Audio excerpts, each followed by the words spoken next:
You don't need my web page. Do you have the paper and everything? Because I was gonna put all that on the paper. I think I wasn't able to download the paper. I guess it to the hard drive, but it's in the email though. it's in the email. Yeah. But I think just discuss about the presentation. Okay. I've included most of the information. Okay. All right. That's good. All right. So why is the thing dinging?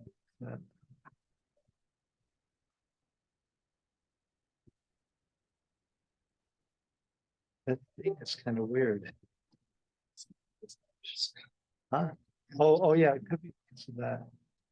Yeah, it happened when you plug that in.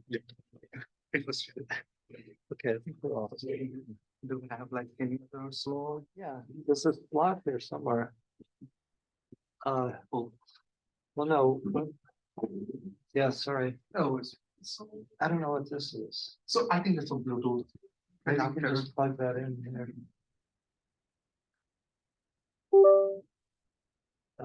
It should come up.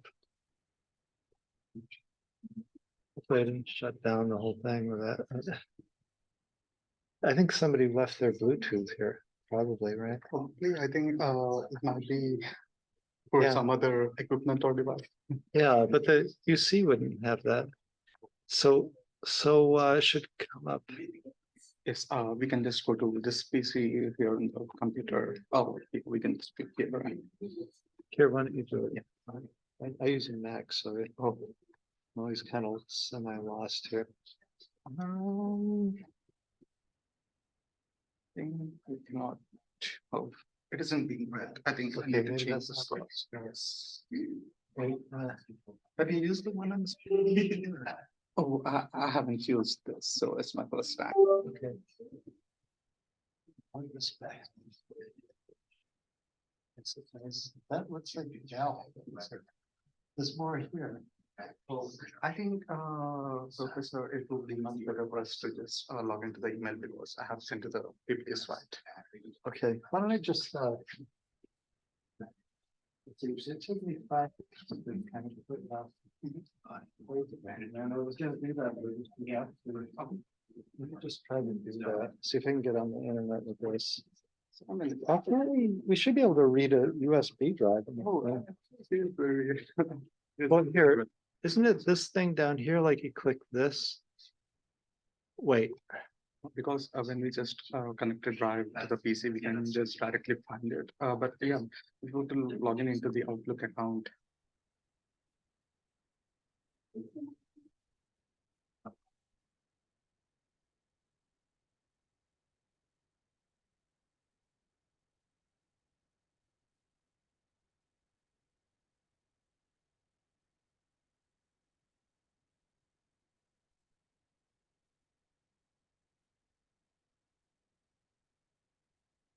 it doesn't like that.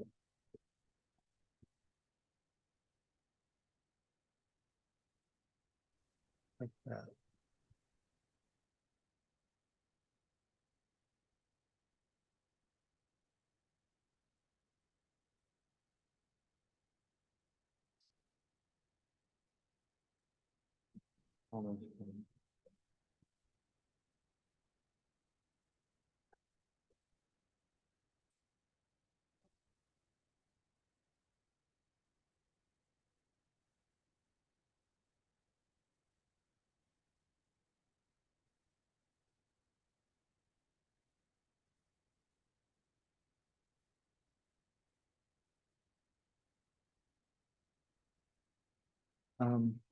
Maybe I should just do it on my computer. Why can't we do it? We should be able to do a disk on this computer. Did you try those? What is that? AMX? That's a USB, right? Yes, it's a USB, but I don't. It should be right here. It should be this Dell thing. Oh, I'll just write it so if I can see. It should be the Dell, I think. There isn't something code. If you were to minimize the OneDrive, you can find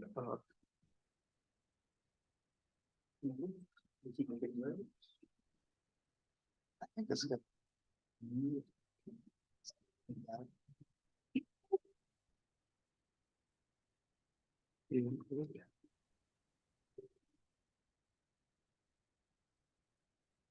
Let's see, plug it back in, isn't it? I thought it showed up over here, Oh, like this thing.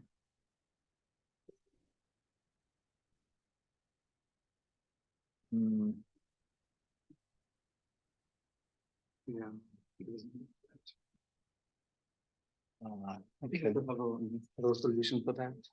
yeah,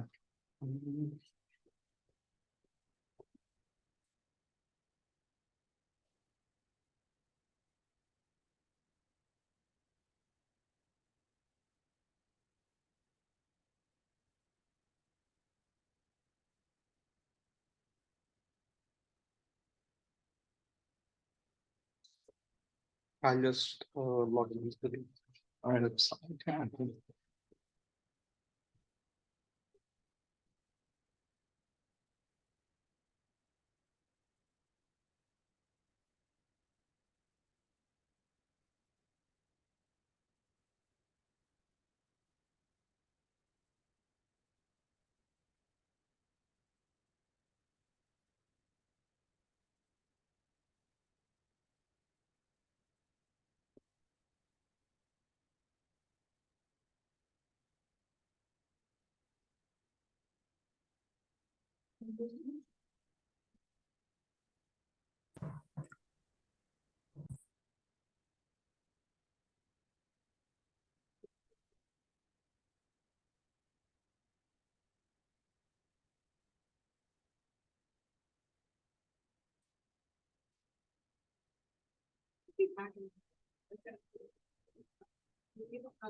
that looks pretty good. Good job. So, is the Zoom thing is set up Yeah. properly? Yeah, it looks okay, that's good. It's running off, yeah, so we got it on the, here, let me hide this thing. And minimize that, all right. So, Andrew Deep is, from Dalushi's Yes. research group. You see. So, I'm a grad student from Material Science and Engineering program, and I'm Anudeep. So I work with Professor Donglushi. And so currently we are working on the solar harvesting, and we are definitely working upon the energy sustainability. We just want to use what kind of energies we get, and we transform it into other type of energies, for example, into electricity or into heat or anything. So we just want to make the world more sustainable with being included to be very cost efficient, and also using very easily accessible materials, not like fancy and high-tech materials.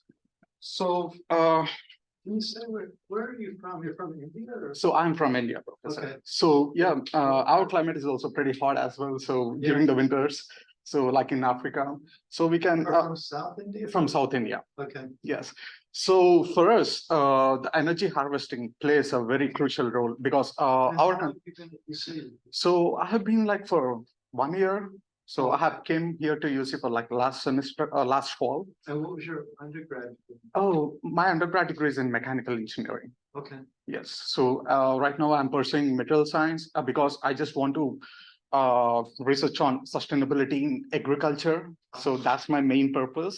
I see. Yes. So for that, I'm trying to explore all these kind of things.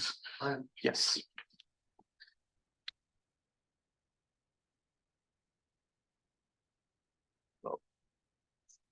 So the outline of this presentation is that since I mean like before all the time we only discussed about the 2D solar harvesting, like using a single layers, like matching the solar azimuth and the angles and getting the solar light. But nobody has done 3D harvesting before. So we are the first one who has done 3D harvesting, and it's a very fair and simple approach. So there is no like high-tech instruments or like fancy approaches have been included in this. And also, not only we are converting the solar energy into electricity, but we are also converting the solar energy into heat. So that can be very important for the cold climates. For example, in Cincinnati, it gets, during winters, it gets into like, 40 or 30, 20 degrees Fahrenheit. And using sunlight, we can eliminate the use of heaters, and we can use the sunlight to generate heat. And we will discuss about that, how we will do that. And so, as I have said before, using solar light to generate heat, photothermal energy generation. The term is called as photothermal energy generation. So the rise of 3D harvesting. So it's like, as I have discussed before, we only we only use 2D solar harvesting, like just lay down solar panels in the fields, but we are trying to include a 3D in this. So for us to include 3D, we are using transparent solar panels instead of opaque solar panels. So using transparent solar panels lets us stack the layers vertically so that we can increase the surface area, and we can increase the energy generation as well. Sorry, I just try to add some humor into that. So why are the other solar panels not transparent? yes, Professor. So silicon solar panels cannot be engineered transparent, but while cadmium and tellurium panels can be engineered transparent, because they these materials have the capabilities to transform into thin films. So these thin films can absorb solar light and convert into energy, electrical energy. So that's why we can achieve transparency with cadmium tellurium panels, but not with traditional silicon panels. And there is a reason for that. So we do include transparent panels because during summers, we achieve temperatures around like 45 degrees, 40 degrees, around like that. If you were to use a completely opaque panels, the solar panels get heated up very fastly, losing their efficiencies. If you were to include the transparent panels, not only they get lesser heat, not only they get heated at lower frequencies, but also they can generate more power. And also we can include these into the windows as well. So like our transparent windows, semi-transparent windows. So that's one of the major reasons where we are using that. And also we can mix these transparent solar, for example, this is the winter. I'm just building a tunnel. I just want to heat up my room. What I'll do is that I'll just lay down a transparent photothermal layer, and down I'll just lay down a transparent solar panel. So it generates heat and it also generates the electricity. It's like a win-win for me. So if I were to use only the silicon panel, I can either generate electricity or I can either generate the heat for me to heat up the room. So we are trying to include different approaches into one so that we can achieve both. The cadmium is toxic. So right now the cadmium is toxic, but we are also exploring the dye synthesizers as well. So we use porphyrin materials like chlorophyllin, phenethyl. So you can find chlorophyllin in spinach or like any other leaves or something. So we extract the dye. And so what happens is that I'll discuss about the principle of porphyrins in later presentations. So before we jump into these are the terms we need to understand. So the ISC, as you have read, like it's a short circuit current. It's like a limiter for the solar panel. So if you were to introduce, so what we do is that these parameters are important where you test the efficiency and the criticality of the solar panels. So you just connect these panels into the source meter and you test all these parameters. So it's like the source meter just pushes these solar panels into the limit where you can find the ISC. So ISC is where the solar panel really starts to trip off due to the excessive current. So, and the VOC is where it tests the potential difference between two terminals, the positive and negative terminals. The greater the potential difference, the higher the current you can achieve. And the fill factor essentially determines how efficient a solar panel is. And the PCE is called as photon conversion efficiency. So you basically calculate in such a way that how much input you got and how much output you got. That's it. That's a simple formula. And the light intensity. So the light intensity, so the solar constant is 1500 watts per square meter. So the light intensity is described in watts, and we use optical power meter to describe the light intensity. And okay, I just want to make sure in that. So the light intensity is like this is for the NIR and optical wavelength, but not for the UV, because the UV gets blocked. Most of the UV gets blocked within the atmosphere. So we just reach only 10% of the UV will reach to the ground. So most of the light intensity is measured in NIR and optical wavelength. So experimental it is. So we have constructed a 3D solar experiment. So as you have seen in the first image, this is a panel with 80% transmittance. So there's a term called as average visible transmittance. It describes how transparent a panel is. So as you have seen, this panel with 80% transparency, and we have panels with different transparencies. So we have stacked the panels in this order. So this is 80, 70, 60, 50, 40.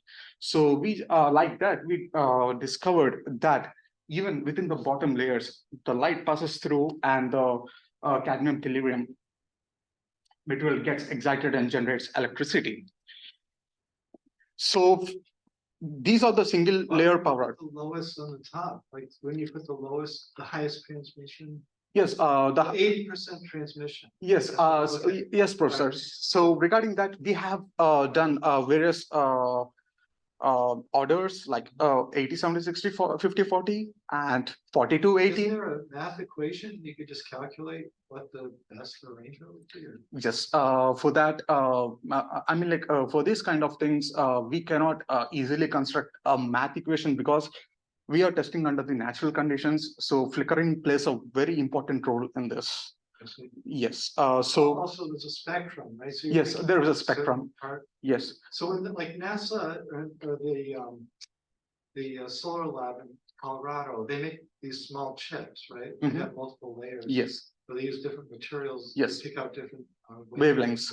Yes. So it's kind of similar to this, right? Similar, but the problem is that, for example, we have tried to utilize a silicon panel under a cadmium and tellurium panel, and we weren't able to achieve any sort of electricity from the silicon panel just by using a single layer.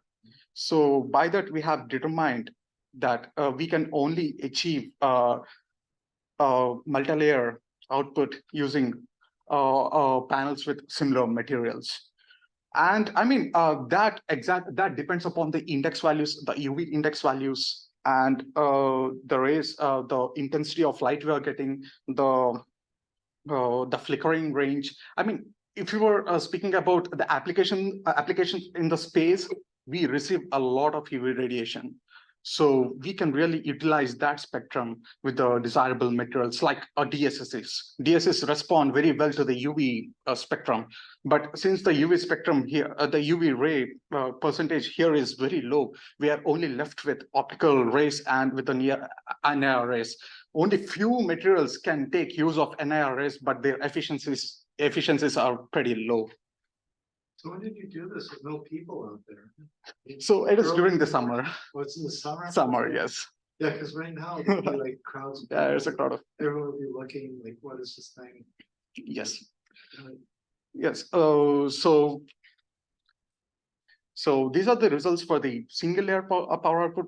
We have just measured the power output for the each layer.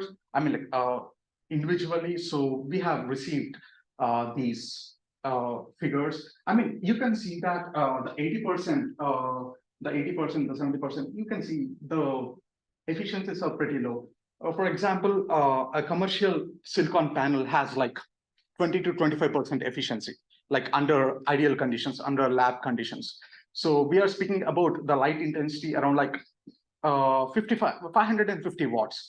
So as I've said before, the original solar constant is like 1500 watts per square meter, while we are testing it at 554 watts per square meter.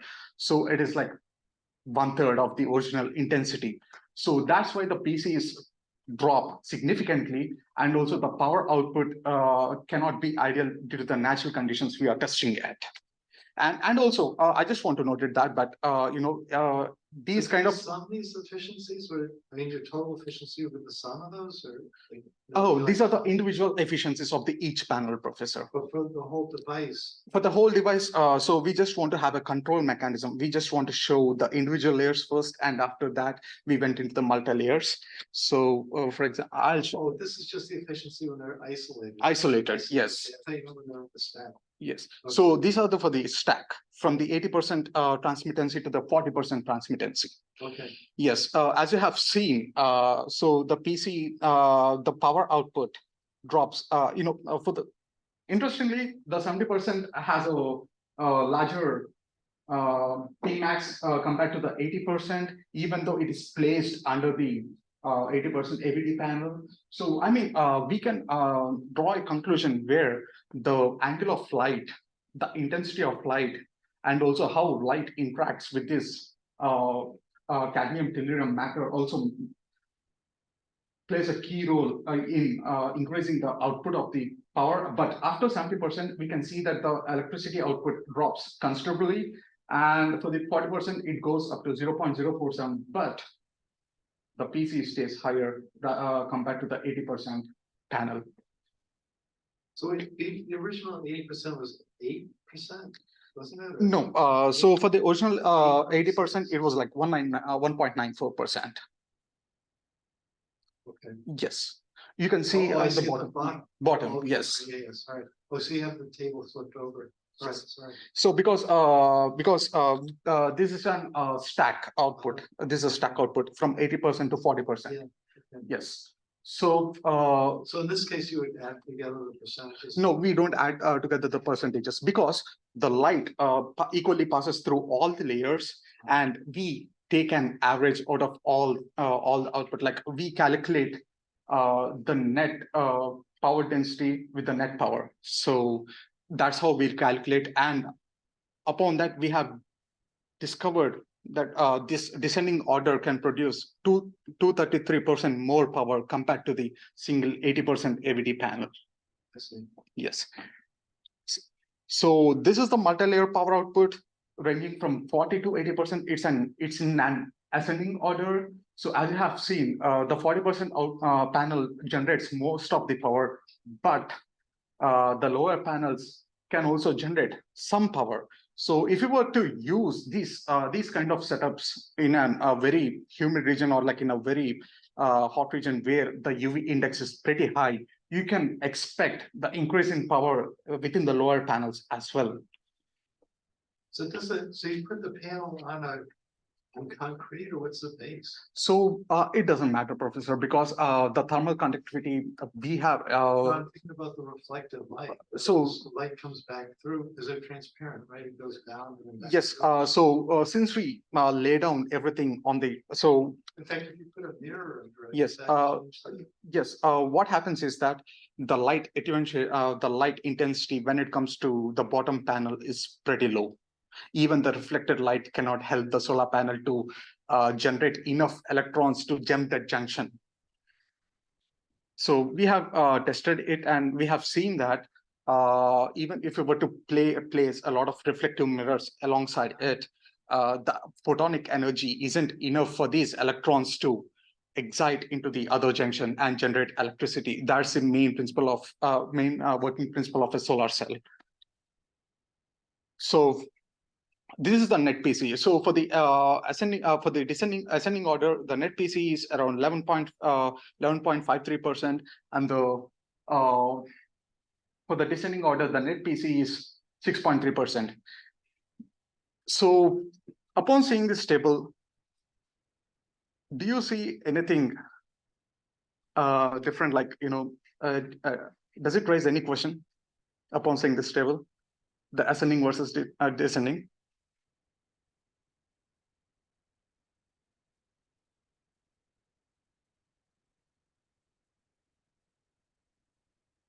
Get higher. So the fourth and fifth, you get higher with ascending for the fourth and fifth layer. Not exactly, but there is a very critical point in this. Okay. The second layer is higher than the first. What else? Check out the each individual layers.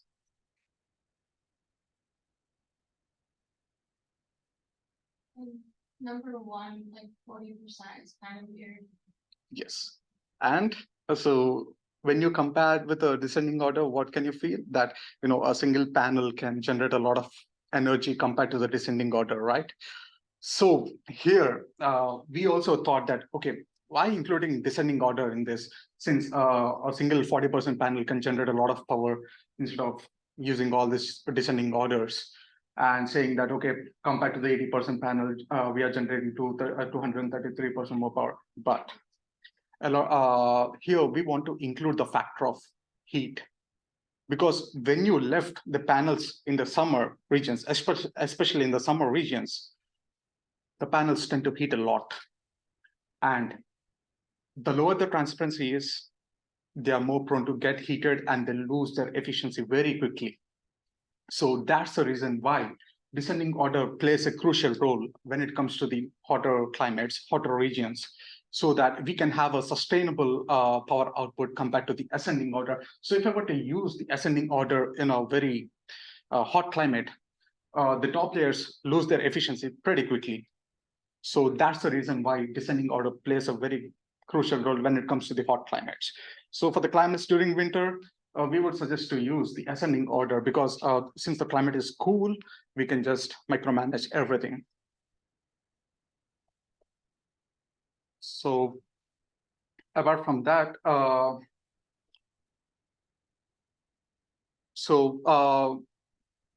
from the solar materials, we are trying to do extensive research on the photothermal and plasmonic materials as well. So does anyone know what a plasmonic material is? Okay, so a plasmonic material is where when the light hits a metal, so plasmonic materials are like metallic nanoparticles. So when the light hits the plasmonic material, the electrons oscillates and excites and generates heat. So the phenomenon is called as localized surface plasmon resonance.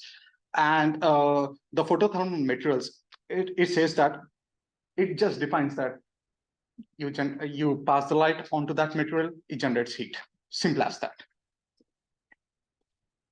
But a localized surface plasmonic resonance is a very versatile material. From the heat generation to targeted drug delivery and killing cancer cells, it covers it all. I mean, like, it covers agriculture, it covers medicine, it covers energy generation. So plasmonic material. Just to make heat, that's the only reason to use a plasmonic material? I didn't get you. What's the purpose of using a plasmonic material? Yes, the purpose of using plasmonic, so upon the definition, the plasmonic materials excite when the light hits those materials and they generate heat. So this heat can be used to kill the cancer cells, or this heat. Okay. Yes, and this heat can be also used to generate electricity using thermoelectric generators. Are these quantum dots? Not exactly quantum. There are quantum dots as well, but we synthesize plasmonic materials like iron oxide and copper sulfate particles, or like iron oxide particles within our labs as well. So you can find the quantum dots, commercially available quantum dots, but they're very expensive. But we can synthesize plasmonic materials within the labs as well, and those are fairly simple to manufacture. Unlike quantum dots, which are very expensive. I mean, for the energy generation, I personally believe that we don't need to go to the quantum dots, because for them to excite with the light, the scale doesn't matter. The nanometer scale doesn't matter. So if you have the particles that are around like 100 to 150 nanometers in size, it's fine. The quantum dots have like a size of like 20, 30, 40, so very low. Quantum dots can be very useful when it comes to the medical purposes, if it is biodegradable and if it doesn't affect the body in a negative way, like introducing a cytokine storm, or like triggering the immune system. They just won the Nobel Prize for. Yes, quantum dots. Yes, recently in the chemistry. Yes, yeah. So this is the absorption spectra for the different plasmonic materials. Note that chlorophyllin isn't a plasmonic material, but a porphyrin. So you can see the 300 to 500, 300 to 400 is the UV region, and from the 500, it starts to get into an optical region. And at 700 to 800, the optical from 700 to 800, the NIR region starts, and it ends at 1200, and from 1200 to 1300 we go to microwaves and radio waves. So we really target the UV region and the NIR region. We don't target the optical region because we want that transparency. For example, I'll just make a layer of photothermal material on a transparent window. I want the light to let through so that I can see outside, but I want my window to get warm, or like have my window heat my surroundings.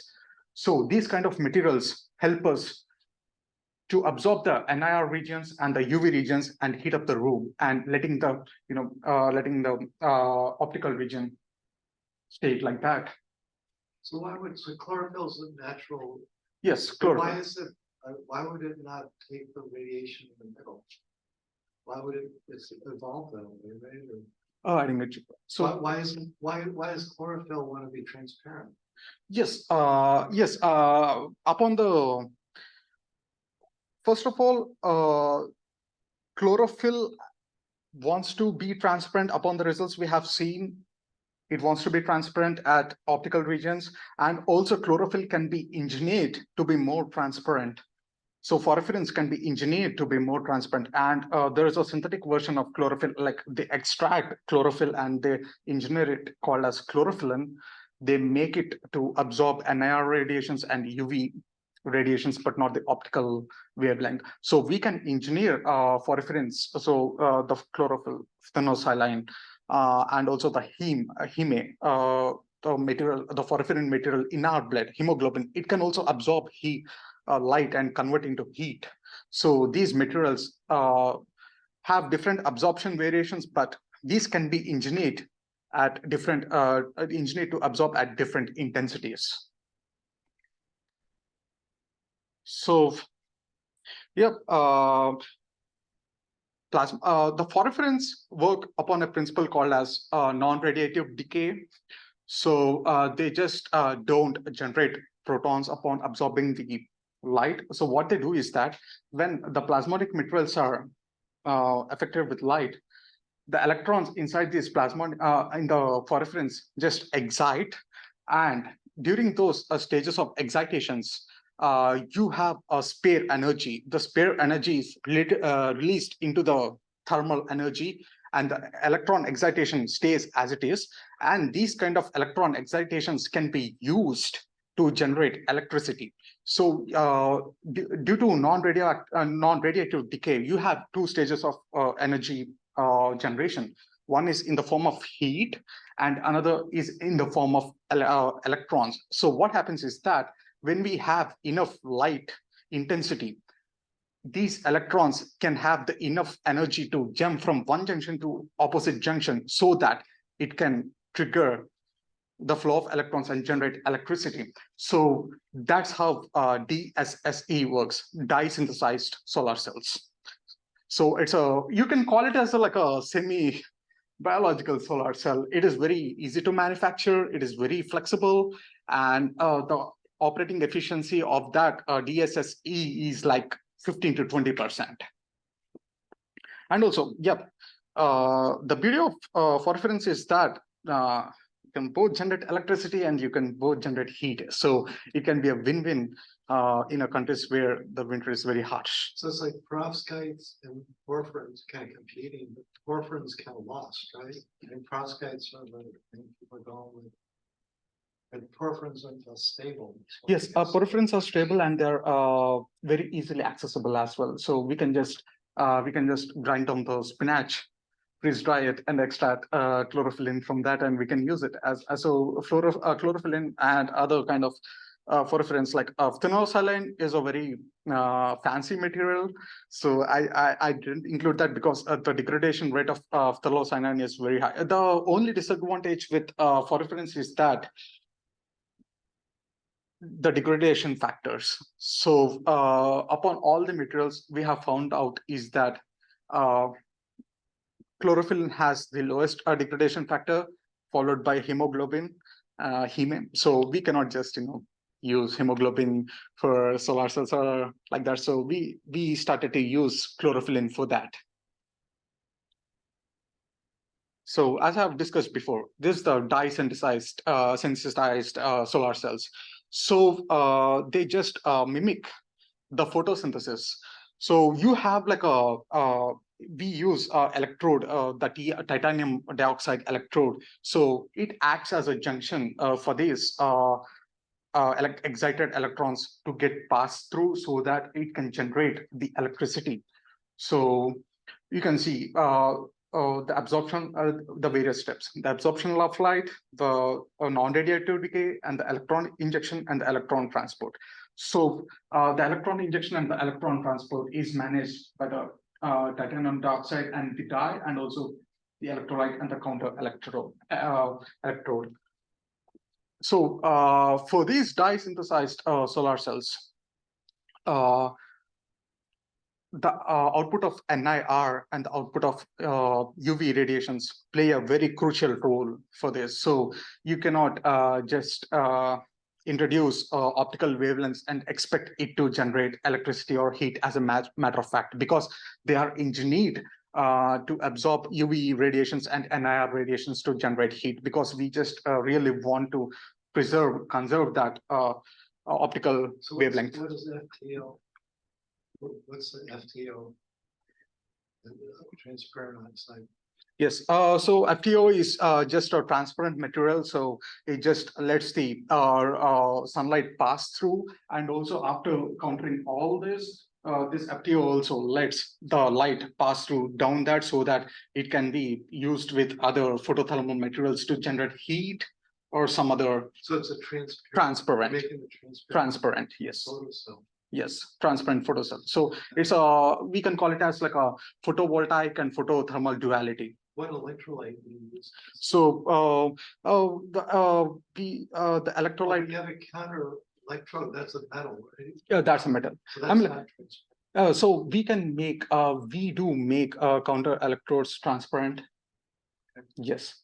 So this research is extensively done by my senior. So by my senior Jowlin, so she has been graduated. So upon learning from her, they have included. What they have done is that they haven't done like a uniform distribution of metal ions, like metal nanoparticles within the region, but they have done a non-uniform distribution so that the light can pass through and we can achieve the photovoltaic. Oh, so it's like contacts. You just have lines run through. Lines run through. I see. Yes, we can have like horizontal and vertical lines run through, and we can just. Well, then why do you have the FTO? That's doing the same thing as conductive. Yes. Here, this has a duality purpose. As I've said before, we use FTOs to just insulate. For example, consider outside as a winter. So consider this room as an insulator class. What I do is that I insulated this room and generating heat and also generating electricity. What I'll do is that I'll connect TEGs outside so that the polarity. Do you guys know how TEGs work? The thermoelectric generators? How the principle of thermoelectric generators? So the thermoelectric generators work in a principle where they generate electricity with the polarities, the temperature polarities between the two ends. So if one end is very hot and one end is very cold, it generates electricity. So the working principle of TEG is like that. So since if you were to connect, it's two metals or something like a thermocouple? Or? Oh, it's not a thermocouple. So we usually use like ceramic based materials to manufacture TEGs, but the efficiency of TEGs is quite low. It's like it's just because the electrons on the hot side yes move more and they move more the cold side. Cold side. That generates a potential. Potential, yes. Okay. And to improve that efficiency, we usually attach heat sinks on the cold side as well, so that to improve the thermal conductivity as well. Yes. So, but for winters, it can be very beneficial, because if you were to generate like 50 degrees Fahrenheit or like 60 degrees Fahrenheit inside, and during the winters, if it is like 30 or 20 degrees Fahrenheit, that's a enough potential. That's a very good enough temperature difference, delta T, to generate electricity. Like as the time goes on, we can generate substantial amount of electricity, because we are trying ways to improve efficiency as much as possible without wasting. I mean, like we can, in this scenario, we can call the heat as a waste energy, but we are trying to utilize that waste energy to generate any sort of electricity, whether it be like 1% efficiency or 2% efficiency, it doesn't matter. But So how are you collecting the heat? I mean, there's no pipe in there or anything. here You just use it to heat the room, like it's a window. yes, we use the conduction and convection principles, simple as that. So the TEGs and the other, the TEGs doesn't require like a tunnel or something for it to maintain the polarity. We can just, conduction is the best medium for the TEGs to work efficiently, unlike convection. I mean, like convection also works, but the conduction is very effective. Could you put? We can just, yes, we can just attach the TEGs at the end. I see. Yes. Okay. So this is what I call as a photothermal generator. So this is like a tunnel. So we have like a multiple transparent thin films.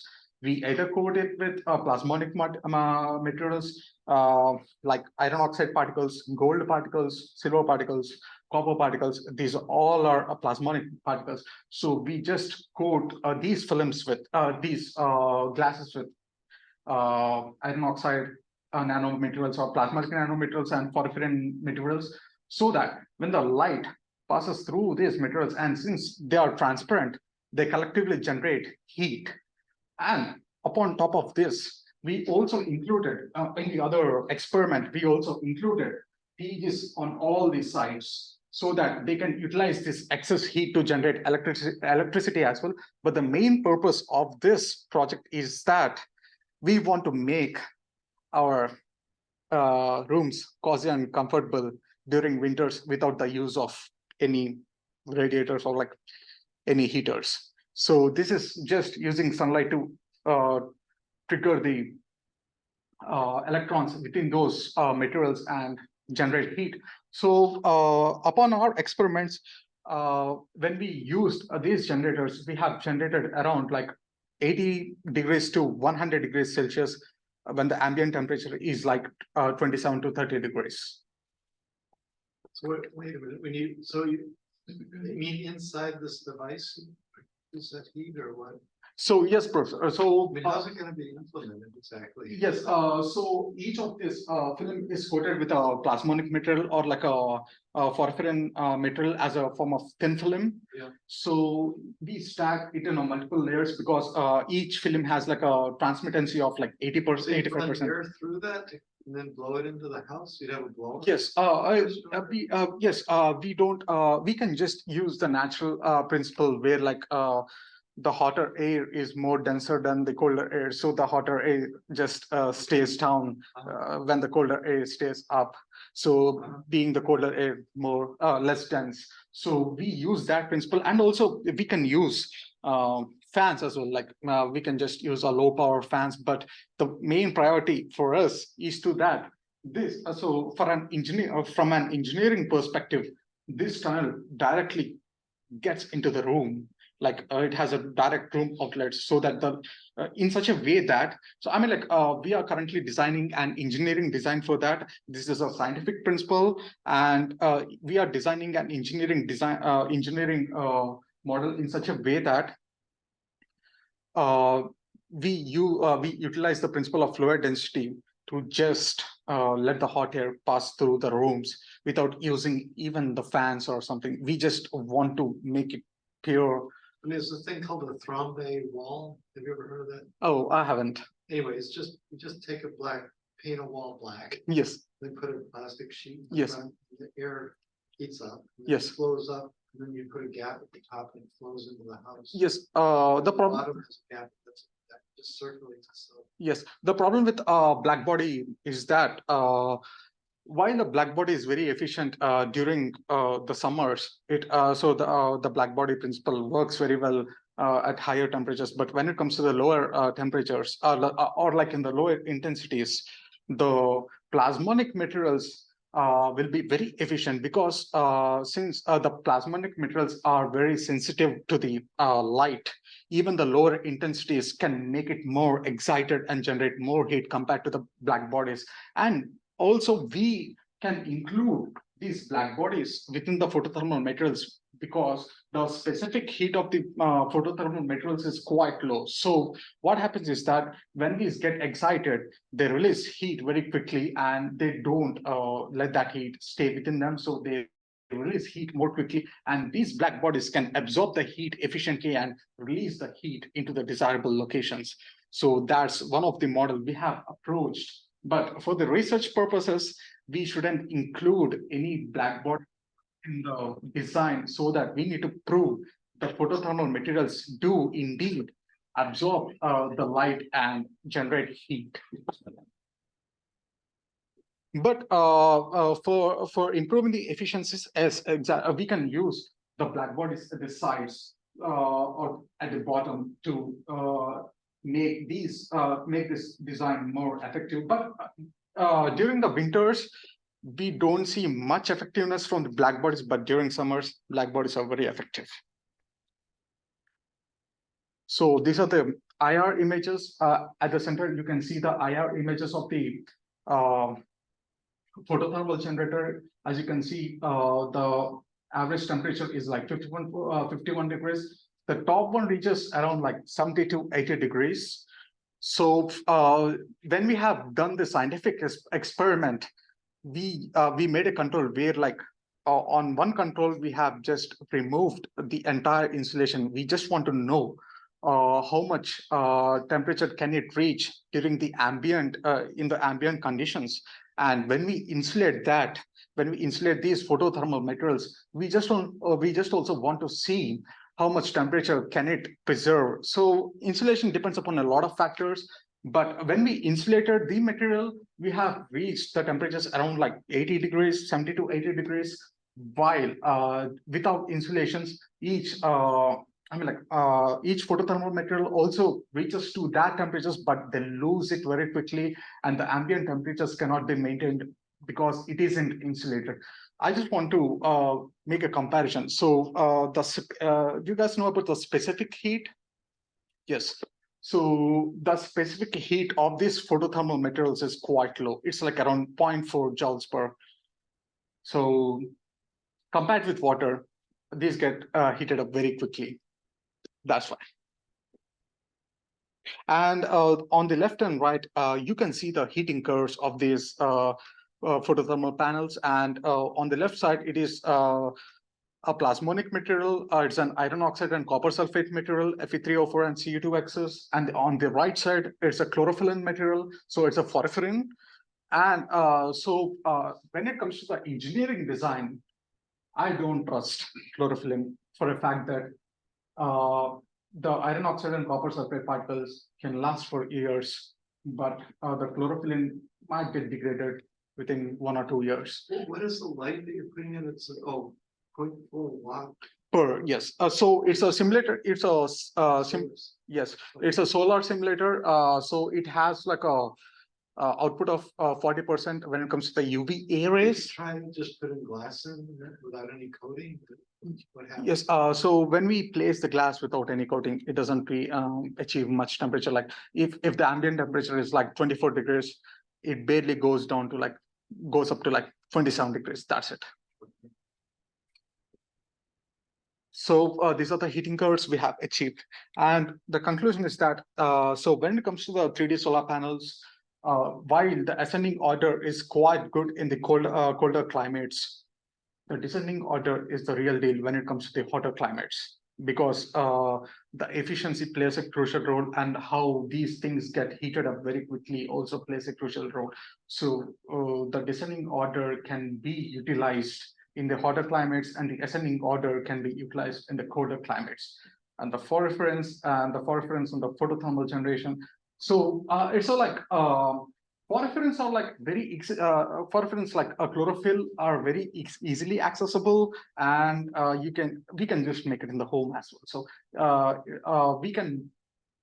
It is also easy to be synthesized. It is non-toxic. We can just lay down a layer, let it heat up, and we'll get the heat energy. But when it comes to the plasmonic materials, you have a long list of synthesis to make it, and sometimes you deal with pretty harsh chemicals as well. So that's where the sustainability of for reference comes in.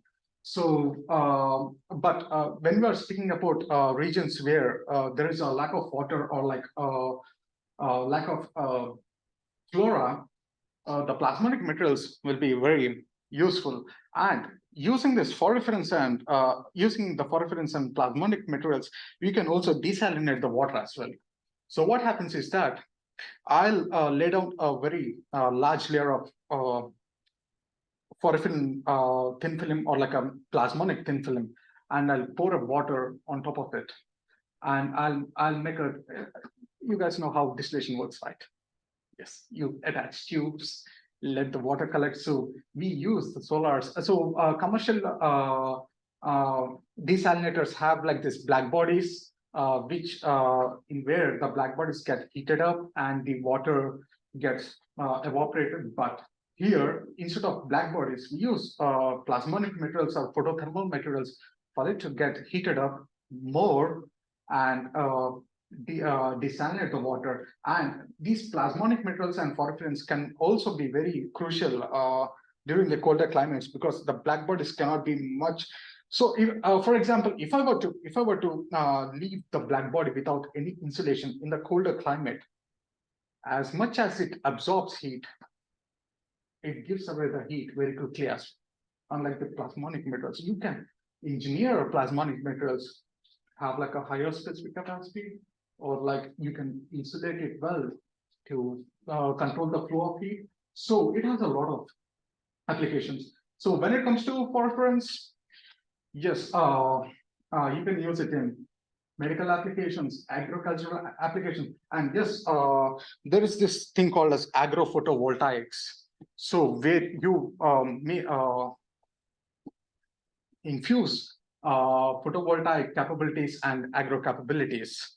And when we use these kind of desalination techniques, we can utilize that water to, or else if the moisture content is very high, we can utilize that moisture to condense into the water, and we can use it for the hydroponics within the agriculture. So that is a very exciting thing as well. So it's all about the sustainability, and also these things are very easily accessible. They are not fancy, and they are cheap, and it's all about the engineering perspective. So for your plasmonic, say you have a black body and plasmonic. Yes. Have you tried this? Like take just a black paper. Yes, we have tried it. How much more light you absorb? Yes, yes, we have tried it. Is that creating energy? Right? So it's yes. just taking more of the sun. Yes. So I guess this is an efficiency of the absorption. Yes. So you could say the efficiency of like black paper, the efficiency of your plasmonic. We have tested that as well. So when it comes to the black bodies, we have observed, the ambient temperatures at the time of our experiment was around like 26 degrees, and the light intensity was around like 48 milliwatts per, like it's 480 watts per centimeter square. So what we have observed is that the black bodies achieved a peak absorbance of like, the peak temperature was like around 53 degrees, while the plasmonic materials in a vertically stacked manner has a collective temperature heat output of like 80 to 90 degrees Celsius. On a very good day, it has reached to like 110 degrees. What is the balance? What's the energy balance? So that is because you're saying it's because the heat capacity of the black body is higher, and that sucks away some of the energy. Yes. When it comes to that, black bodies just simply absorb the thermal energy that is carried by the photons, and release it. But when it comes to the plasmonic materials, the operation principle is quite different. It works upon the localized surface plasmon resonance. It can be more evident during the low intensities. So during the low intensities, if I were to leave the black body outside, it cannot get heated up substantially, but the plasmonic materials can heat up substantially because they can even operate under lower conditions, because the operating principle of the black body and the plasmonic materials are quite different. The plasmonic materials get excited, so they get electronically excited, and during that excitation they release not electronically oscillated, so during that they release heat as a consequence. So that is quite different when it comes to the black body radiation. So the black body radiation can be more evident during the hotter times, but when it comes to the plasmonic materials, it can be more evident at all times. Even the porphyrins have very sensible. Even the porphyrins are very sensitive when it comes to the light intensity, as we see now within the leaves and everything. So you know how photosynthesis works, right? So they were able to generate energy even during winters. You can see how efficient porphyrins are. So upon what we have discovered is that the photothermal efficiency of the plasmonic materials and the porphyrins is around 60%, 60 to 70%, which is quite good. So these materials can convert the light into heat for up to 60% efficiency and up until like 70% efficiency. You guys have questions? How is your research being funded? Is it like through the government or? Yes, it is through NSF. So because NSF wants all these practical approaches within a lower cost, and also they want it to be relatively simple. As I have shown you before, the multi-layer setup, it's very simple. You know, you just don't require any equipment except from the source meter software. You can just calculate the voltage and current, you're done, and you get it. So the NSF looks for the sustainability factors. So they just want you to minimize as much as, minimize the use of external power as much as possible and make it more sustainable. Like the NSF goal is to make an inclusive, sustainable environment, like how this environment operates. So they just want like use the thermal energy, use the light to convert into thermal energy or into electrical energy, so that it can power the agricultural sector, and also it can power the transportational sector, and also due to these kind of things, it can eliminate a lot of global warming as a consequence.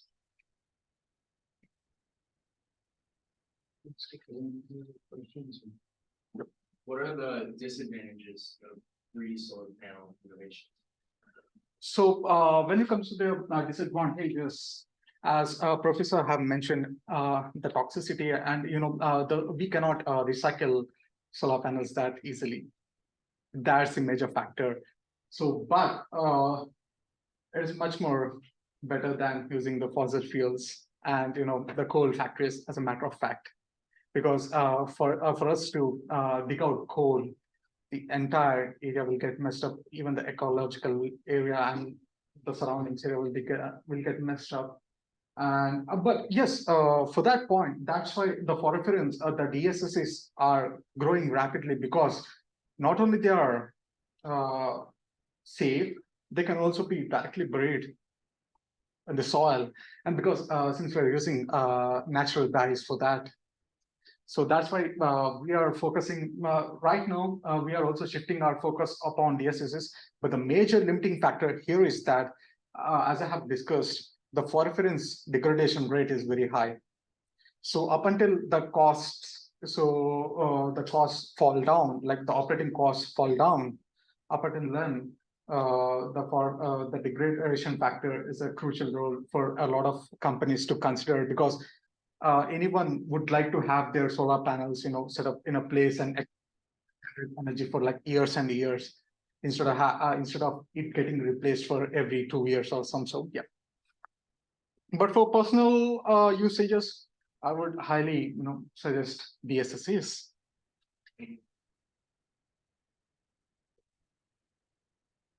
So thanks for coming. Yep, thank you.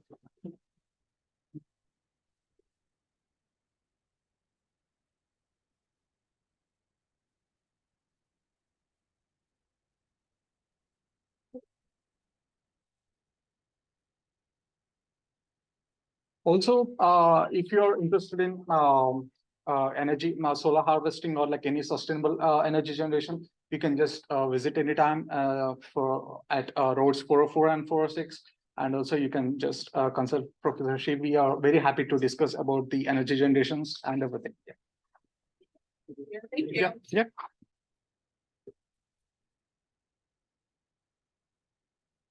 Very good.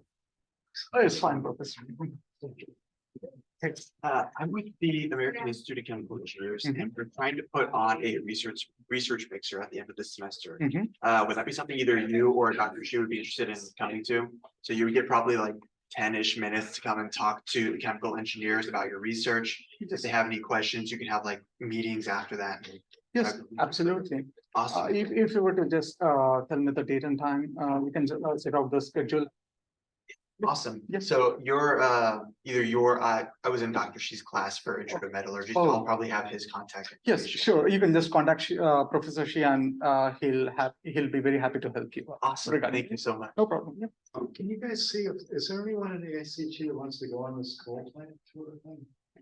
The coal plant. Yeah. I'll be there. So Okay. I'm not part of the exec, but I'm one of the directors. Okay, I can ask around because if, so far I just have like 2 people or something. so I sent you an email. Yeah, I know at least one other person sent an email and they include someone who isn't in the class who wanted to go. yeah, so it's 2 people. You gotta get like at least 5, Right. to do it. I'm sure the people who sit in front of me, they all wanted to go, but I don't think they've sent emails yet. Okay, So I can talk with them and make sure they let you know. yeah, 'cause it's next week, so I gotta know. And then they want it, because it's like a kind of a like terrorism target, so they want to know like who's coming. Oh, So they can just have a list of names and see what's on the magic list of like, go destroy the world type thing, yeah. so. I mean, it would be good to give them a list of names ahead of time. Okay. Yeah, I'm not sure it's that important, but it'd be good to kind of do it. I'll reach out. I'll make sure that the ones who do want to go send you an email. All right. And you think we can do the same thing for the waterworks? I haven't contacted them, but I can set that up. How far is the waterworks? It's not too, well, it's out, where like 275 goes over the Ohio River and towards the east. Yeah. It's right there. It's like right in the middle. Okay, that's not far. I think it's like 20 minutes from here or something. Pretty interesting, but it's not necessarily like so related to the class, but it's kind of interesting to see. It's a huge place. Right. And they have like these gigantic activated carbon filters. It's pretty cool to see. It's like science fiction. Okay. Like going into that place. Yeah. It's just pretty cool. There's a huge room, like a football field of sand filters, maybe 2 football fields. Indoors, Yeah. It's really pretty, I mean, it's kind of interesting to see. Yeah, I do want to see And then that. all the water that goes through the city goes through UV treatment, so they have like these gigantic pipes. It's kind of interesting to see how they do it. But, Yeah, that would be interesting. but It anyway, really depends on when, because I know coming up. I mean, I've got a lot of- it'll be like another 30. It can be anytime you guys want, but I just thought it'd be good to do stuff like that. Yeah. I don't know. Anyway, let me know. If Okay, we get 5, we can do it. Otherwise, we just gonna do it. yeah, sounds good. And I can reach out, the chemies that I had classes and then co-ops with, we all have a big group chat. Yeah, So I can like reach out in there and ask Yeah, if that'd be anyone really who is in the class wants to. go. yeah. It can be anybody. It doesn't even have to be UC people. Okay, So, I don't know, I think it's kind of interesting to see. But especially they're phasing them out, it's the last opportunity to see coal plants. yeah, It's kind of like there's a lot of people arguing one side and the other. And like if you haven't been there, so You don't you have no really- basis. you for don't it, even have a just- position, yeah. And I think for me, it definitely pushes me to go against, but for some people it might push them for it. But So it's important to see it for like, if you it's make pretty a hard shocking to judgment. see how big the thing is and like the amount, like what's actually being consumed and things, because you can't get any perspective on it. Right. And then compare it to like putting solar panels up, which is like not, you think about how much we've done to like all these barges going up and down the river, the coal mines, there's so much effort. And then this is kind of like a simple thing, you can kind of replace it, yeah. It's just, to me, it's interesting to see it. I'm not sure, actually, after seeing all the efforts they have to clean it up and stuff, and then these new technologies, I'm always more in favor of coal now than I was before, but still, it's like pretty shocking to see, like, the traditional, like, this polarized coal. Anyway, especially if it's running, but you gotta put it's running, that's how we can anyway, it's, all right, it's hot, you know? Yeah, Like you start at it's the bottom. hot and it's loud and it makes. Yeah, it you worse. start at the bottom if it's a cool day, then like you go up to the top and it's sweltering hot. Because there's so much heat being just thrown out, you know. You could use your collectors in these plants, you know, just surround it with. And also, Professor, so I mean, like, you're speaking a lot of heat, as I've discussed, we can use the THs to collect the heat to generate the potential difference. Yeah. Yes, the research has been started on the THs, but they're trying to improve its efficiencies day by day. But if the efficiencies have been considerably improved upon the molecular level, Yeah. they can be incorporated literally everywhere.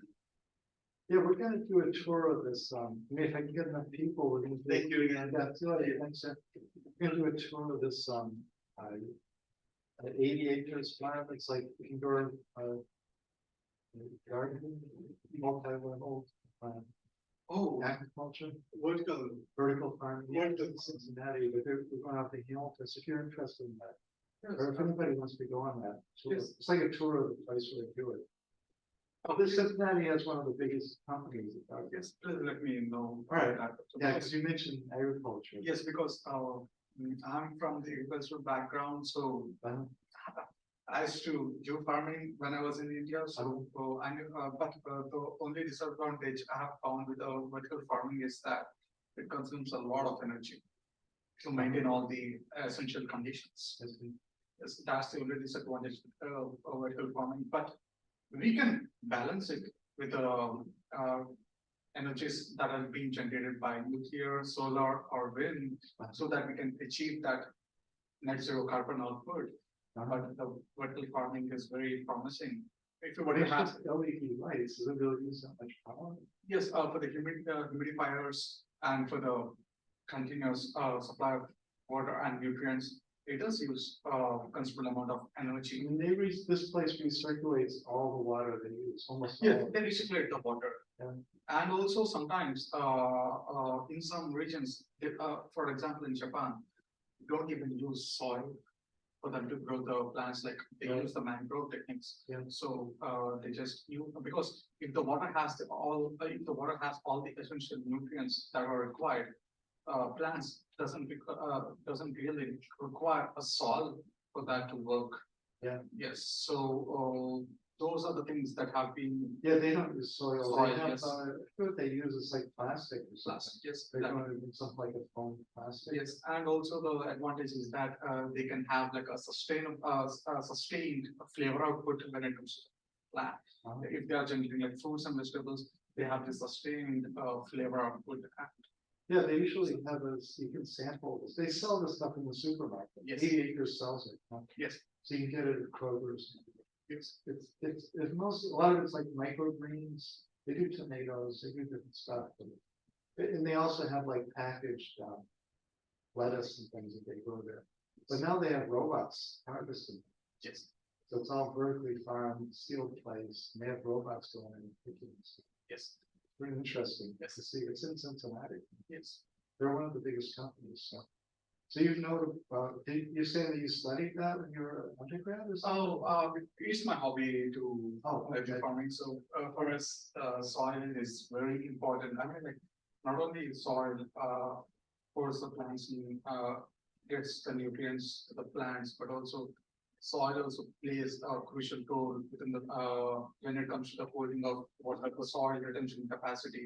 So during floods, what we call it as soil erosion, during floods, the soil plays a very crucial role when it comes to the retention of water. And right now, I'm thinking of some ways to make that retention more viable using nanomaterials so that it doesn't get during floods, the plants doesn't get damaged, especially in the tropical regions, because not in all countries are there vertical farms that can contribute to all the people within the nation. So I mean, it's an urban thing. it's urban thing. But their urban centers are growing and Growing, in yes. Hill too, right? And India, definitely, right? Yes, So I mean, if you want vegetables in the city, yes. then you don't have to track it. Right, but I the suppose there, but yes, the problem is that, Professor. So, for example, in India, you would get like a month's worth of supply of vegetables, like fresh organic vegetables, for like a family of 4, the cost of $10 per month worth. If I were to introduce vertical farming in those regions, I'm potentially driving up the costs of their said vegetables. Like if I were to sell those vegetables for like $10, the price will be driven up to like $40-50 because GMO isn't legal in India. So the consumption of GMO driven. but they don't need, there's no pesticides, there's a lot of advantages to it. It could be like a better product. Yes, But yes, maybe people don't care. yeah. I mean, They use no pesticides. at all. they don't use any pesticides. Yes, exactly. And also, a lot of I mean, and these other foods are like loaded with pesticides, you know. yes, at least Cancer. and- yes, at least in our country, I mean, like at least in our region, we strictly disregard the use of pesticides or insecticides as a matter of fact, because we really don't want to get because these kind of pesticides and Anyways, you can still adopt like drip irrigation. hydroponics, as a matter of fact. Yeah, I mean, even in an open field, you can do drip irrigation, but potentially like impact the water use at least, and maybe even the crop yield would be higher. If you can put the fertilizer into the water that you drip it. Yes. Then you save so much fertilizer. Uh, And you save water also. So there's problems with the things clogging, Yes. so basically, I mean, that's kind of seems to be the way to go with people drawing down so much water.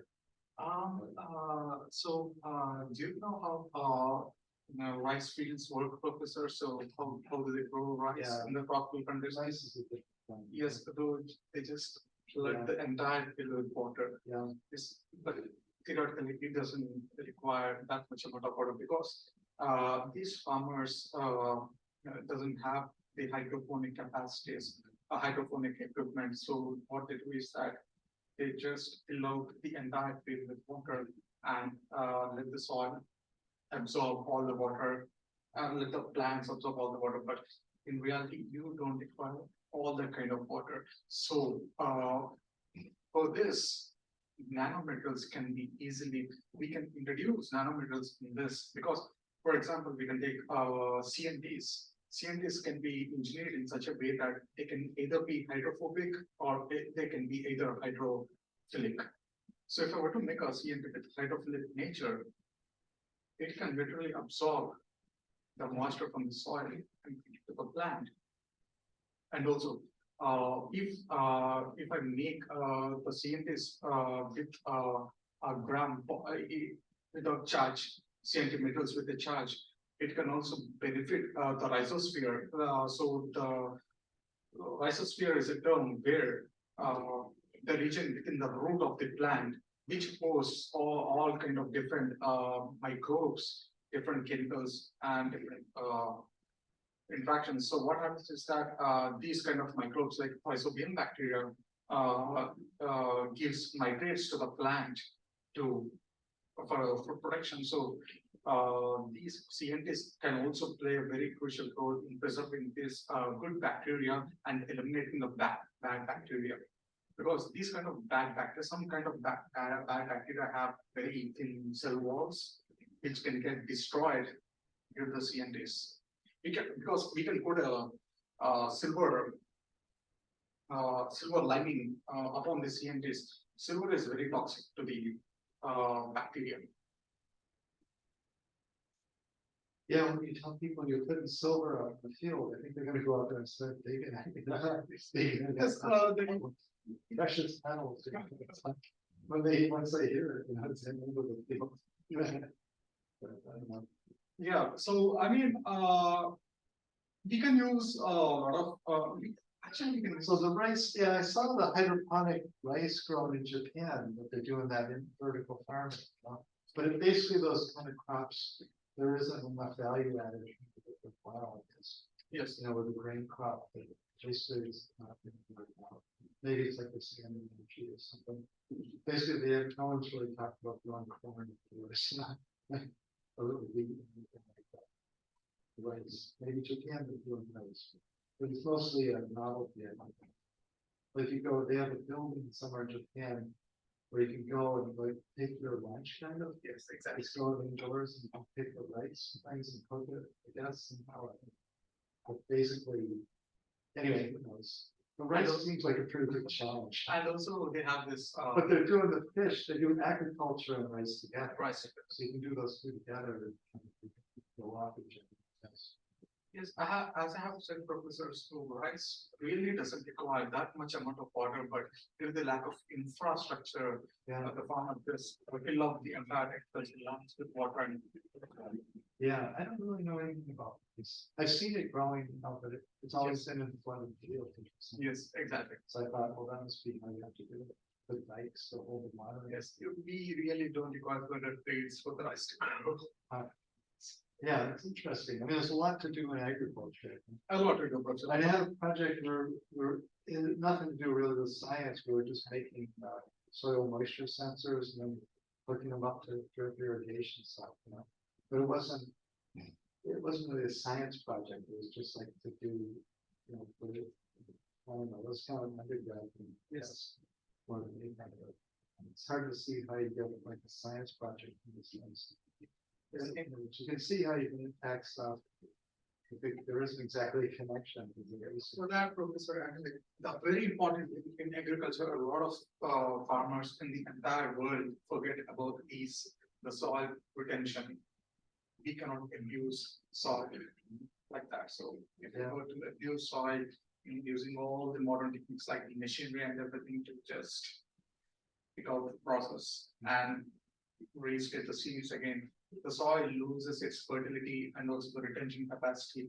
When there are flash floods, the soil, the entire fertile soil will be washed away into these floods and will be left out with barren lands, and that is very dangerous. Yes. I see. That's in Ethiopia, because like in Ethiopia, I haven't seen. I go to Ethiopia. They have a lot of problems with drawing too much water on the lakes, and the lakes go dry. As Even lakes that are famous because they have a lot of religious things like the monks and the Ark of the Covenant, all this Christian stuff was there. And in the places, these religious places that were, because it was an island, it was protected, and that's gone dry. It's like now it's just like a hill. yes, Professor. You know what I mean? So it's like kind of like just because of that agriculture, they drain it out. The population's growing, they just drain more and more water out. It's partly the climate change, but partly this thing about just agriculture. Yes, and also there's this theory from I mean, it's sad, like the hippos, they migrate literally like 1,000 miles up this river. Well, the river's going dry, and they go to this place, this nice lake where there's like plants that grow where they can kind of eat and hang out there. Like that's all going to be gone. The hippos will just die, I guess. Migratory hippos that travel like 1,000 miles on the river. exactly. You know what I mean? So it's like kind of sad to see it going. Yes, and even in the history, Professor, do you know about the Indus Valley civilization? Yeah. Indus Valley civilization. There is theory that they have abused the soil in such a way that when during the flash floods, the entire civilization has been wiped out due to them abusing both the rivers and the soil itself. Yes. So yes, when it comes to the tropical climates, especially, for example, Sahara Desert once used to be a very flora-rich region. Yes. So yeah, if you were to continue abuse the soil retention, the soil, humanity gets wiped out. I mean, like soil is a very important factor for us to survive. Yeah. I think a lot of people miss that point. They think that soil is only for us to grow vegetables or fruit, but no, it is crucial for us to live as well. Yeah. Yeah, it's hard to see an angle on how to impact these things, how to change it for the better. You can see the problems, kind of, it makes sense that you should be doing something. But what do you exactly do? There's some things you can do. I don't know, it's kind of like a little bit frustrating. Even just pointing out the problems with it. Yes, That's really long. because we just need to find out the problem, and after that we can find out the steps to like. No, and we know the solution too. We know the problem and we know the solution. It's like the Sahara Desert, because you're saying, Yes. well, if you plant trees, that could be solved, it could revert, you could turn it back. Yes. It's possible to do it. They've done it in small areas. Exactly. So why aren't we doing it everywhere? Why don't we go and do that? So I mean, like, Instead, you have this huge migration to Europe. These people like walk across the desert, live together, get on boats. It was because of this drying out of the thing. things Except on trees, maybe it take 10 years to plant the trees. So yeah, it's crazy. They know the solution. and it also depends upon the factor that who maintains all this kind of things. That's also a very crucial role. Yeah, organization and corruption. And unfortunately, during these times, capitalism doesn't let people do. This kind they want to have this they want to have this food monopoly distribution. Yeah, if you capitalism alone isn't going to work, but if you have a government that controls it, you can make things profitable by laws, so electric cars wouldn't necessarily be profitable immediately, but if you make a law that says like you have to make them, then they all of a sudden become profitable. It's like what is profitable? Like coal right now is totally not profitable at all. Yes, But they're still using it because it's government subsidies from in the US. India maybe it's a different reason. Here, the only reason there's any coal plants at all is because of government subsidies. In fact, Ohio gave like $1 billion to keep a coal plant. So it's like, even when it comes to India, a lot of energy is being generated by coal and also with other like minerals and coal is the first thing, and the second thing is the hydroelectricity. So since we have a lot of rivers, but the citizens of India are very reluctant when it comes to nuclear energy. Because they are being very cautious. They are being very fearful. It's all about the. I think it's a smart thing. Nuclear is a nightmare. Really, right? There has never been a reclaimed nuclear. Yes. It's really good to uranium. Yeah, I've seen it in New Mexico. I used to live there. It's like you go to the Navajo reservation, find it, it's still all yellow. They never did anything. They just dug it up and they left this radioactive dust everywhere. And little kids, in the US, it's insane. Like they didn't even bother to reclaim that because it's too expensive. Yes. How expensive to go work there? And it's radioactive, and they have to somehow cover up with concrete this entire area. With big bags of And even the concrete wouldn't last forever, right? So it's got to be done every 10 years. You have to go back and do it again. It's like insane, So just from the mind perspective, it's a no-go, And then it adds up every step of the way. It's just a mess. It's a nice idea, basically, to put it in big cities, Yes, exactly. It's insane. It's totally insane. Mining is a very Detroit, they have a nuclear plant right outside of Detroit. And then the power went out, they have to continue running cooling water for the core. And the diesel generators went out too, because they flooded. The lake flooded and killed the diesel generators, and the power went up because the power shut down. That place came within like a couple hours of a meltdown. And the city's like 5 million people, and it's like 3 or 4 miles away. And that plant's still running, but they just, we had a problem, we fixed it. And they just keep going. It could have been like hundreds of thousands of people. Yes, exactly. You know what I mean? For what? Put up some solar panels, or whatever, just cut the power usage, insulate your house. It's insane, actually. The nuclear thing's crazy. And I've worked a lot with nuclear reactors for research. It's just kind of a nutty thing to use it in commercial scale, large scale reactors. there's a ton of power, you know? I mean, it makes a small little reactor that makes so much energy compared to coal or something. I mean, just like a hospital. Anyway. Anyway, it's pretty interesting. It's interesting to see someone that's interested in agriculture, you know? I haven't seen that recently. These kind of things can really